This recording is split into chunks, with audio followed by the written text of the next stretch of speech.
We're on the road again and heading for the Gulf Coast of the United States. Our first stop is Meaher State Park in Mobile, Alabama. Our plan here is to spend a little bit of time in Mobile and a little bit of time in Biloxi. We had a great site right on the water.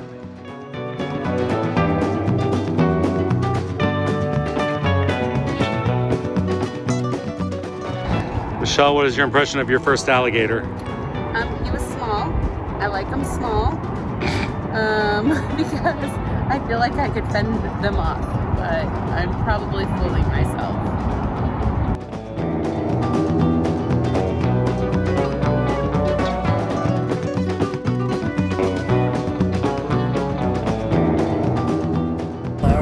Michelle having cocktail hour. Michelle having cocktail hour. Cheers. Cheers.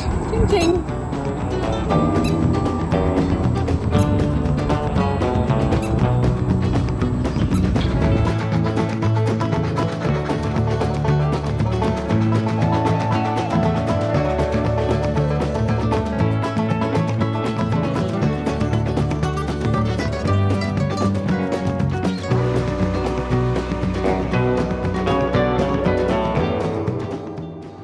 Welcome to Mississippi on our day trip over to Biloxi.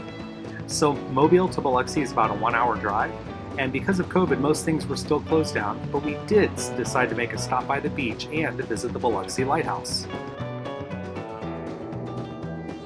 The lighthouse was built in 1848. It's made out of cast iron and lined with bricks. It survived several major hurricanes, and of course now everything is digital. By the way, enjoy this climb up the stairs.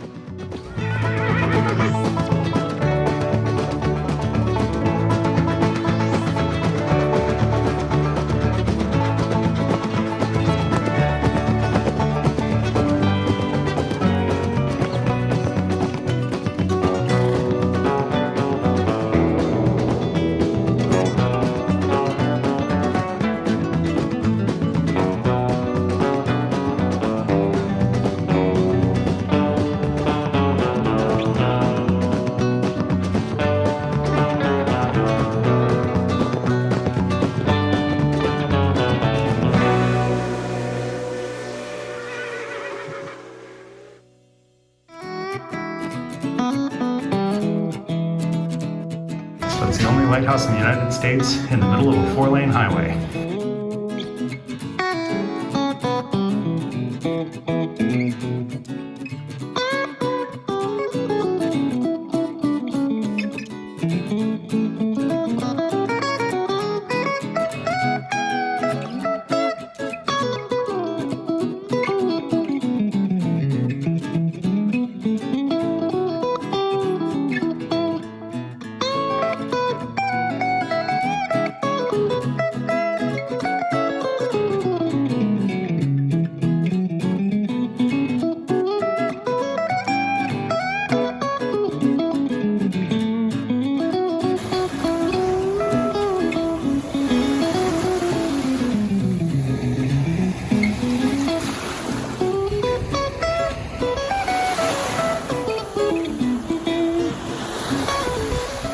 Before we left Mississippi, we definitely had to stop for a bayou meal. We found some great grilled oysters and an amazing shrimp boil at a local restaurant.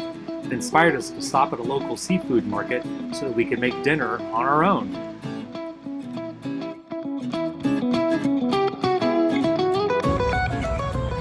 Now it's time to give you a quick tour of Meaher State Park in Mobile, Alabama.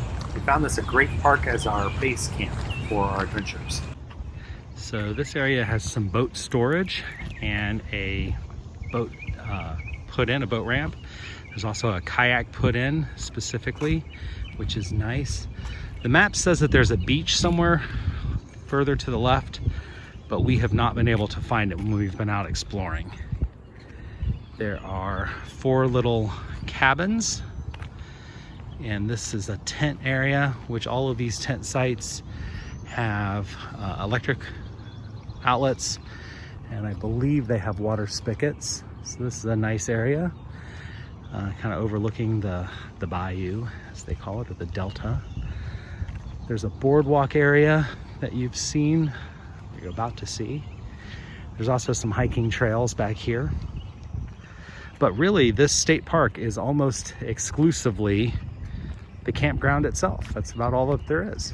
And then of course, the water. So once you put your boat in, or your kayak right there, there's kind of a network of passages through this delta area that leads out to the bay and out to the Gulf. And here the fishing is pretty good. So what you're seeing in front of you right now is the bathhouse, and we've got a nice little group picnic area.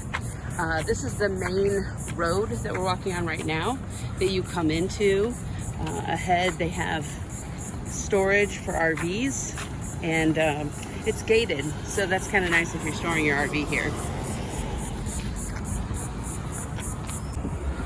So here you can see the park overlay and really just the two main rows with back-end sites and some pull-through sites. And then this back section that we just walked through that includes the tents and the cabins and a little bit of hiking trails. There is a laundry room here, but it's closed until further notice, I assume because of COVID, but I'm not sure.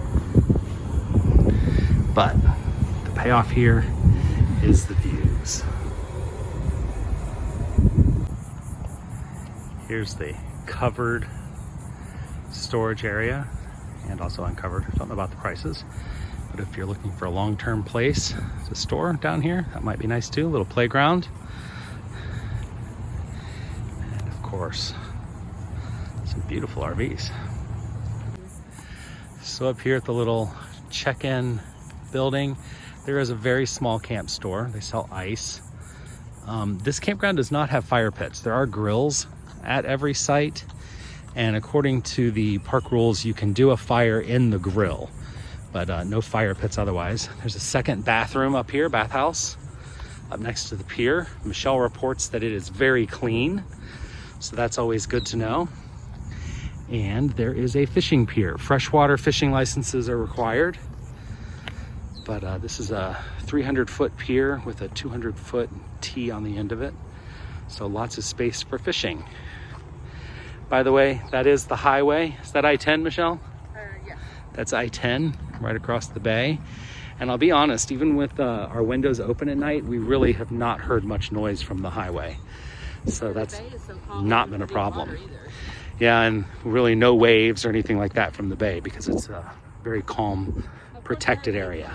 All right, Michelle, it's time to add 2 states to our map of the US. We've got Alabama on here and now Mississippi after our day in Biloxi. Show us where we're going next.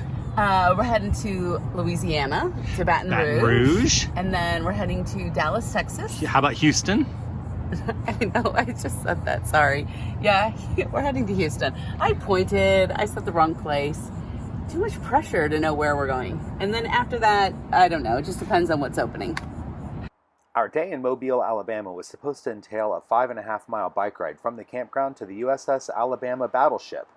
Unfortunately, thunderstorms in the morning and super high humidity and 95-degree temperatures in the afternoon prevented us from doing it.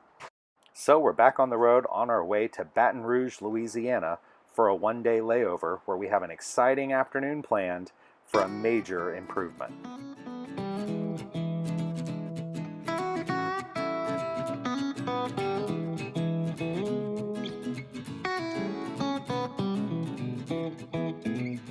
We are in Baton Rouge, Louisiana for one day, and we get a project. Well, one night, actually.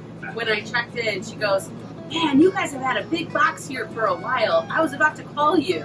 And I think it got delivered like 2 days ago. I said, "Yep, you have our toilet." So here it is, the unboxing of our new Aqua Magic toilet.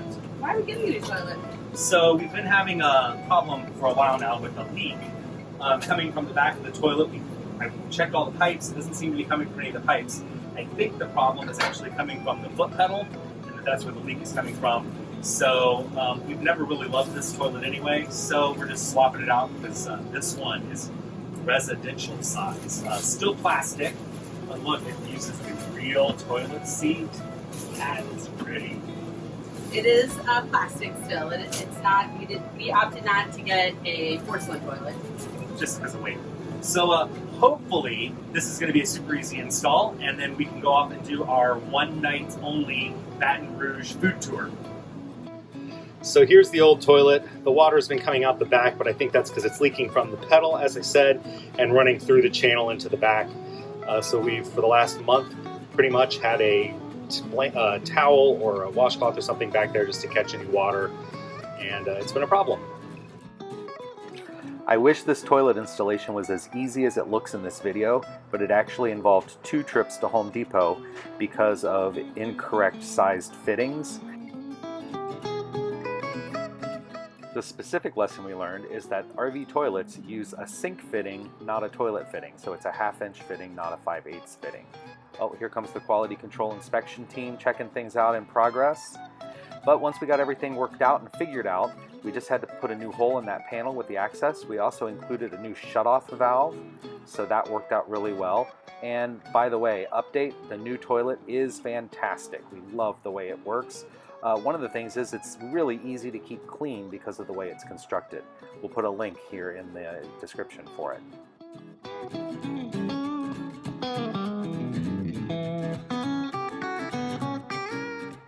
That toilet installation was so frustrating we actually forgot to take photos of our food that night.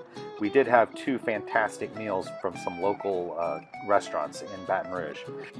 So that was our quick drive-by of 3 states of Alabama, Mississippi, and Louisiana. But now we're back on the road heading for Houston, Texas, and our Wild West vacation experience continues. Make sure you hit the like button and subscribe, and we'll see you next week. Bye.